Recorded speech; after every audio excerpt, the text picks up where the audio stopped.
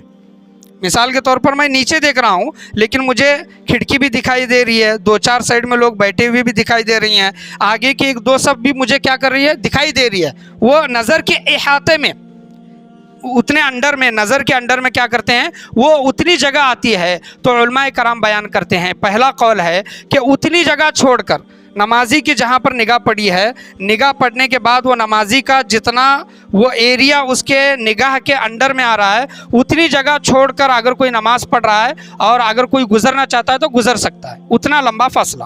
اور دوسرا قول علماء کرام بیان کرتے ہیں کہ 3 صف چھوڑ کر، کتنا، اگر کوئی انسان سمجھ لیں کہ 5ویں صف میں نماز پڑھا ہے تو 5ویں صف وہ 1 صف چھوڑ دے، اس کے بعد کی 3 صفیں چھوڑ دے، اتنے وہاں سے اگر کوئی گزرنا چاہتا ہے تو گزر سکتا ہے۔ یہ علماء کرام نے 2 اقوال بیان کیے ہیں۔ تو ہوتا کیا ہے کہ اگر کوئی بہت دور پر نماز پڑھ رہا ہے، اس کی نگاہ جہاں پر ہم کھڑے ہیں وہاں پر پڑھ بھی نہیں رہی ہے، پھر بھی انسان کیا کرتا ہے، لا علمی کی وجہ سے گزرتا نہیں۔ لیکن صحیح چیز کا علم حاصل کرنا یہ بھی ہمارے لیے بہت ضروری ہے۔ اگر صحیح چیز کا علم آ گیا تو انسان کل ہی سے، آج ہی سے اس پر کیا کرتا ہے، عمل کرنا شروع کر دیتا ہے۔ تو نمازی کے متعلق جو بولا گیا ہے کہ نمازی کے آگے سے گزرنا نہیں چاہیے، یا پھر کوئی انسان نماز پڑھ رہا ہے تو اس کو ایسی جگہ نماز پڑھنا چاہیے کہ لوگ وہاں سے نہ گزرے، یا پھر پڑھ بھی رہا ہے تو اس کو اپنے سامنے کرسی یا پھر کوئی سترا کوئی چیز رکھ کر نماز پڑھنی چاہیے۔ اور نمازی کے آگے سے کتنے آگے سے گزر سکتے ہیں یہ بھی چیز آج کے اس ویڈیو میں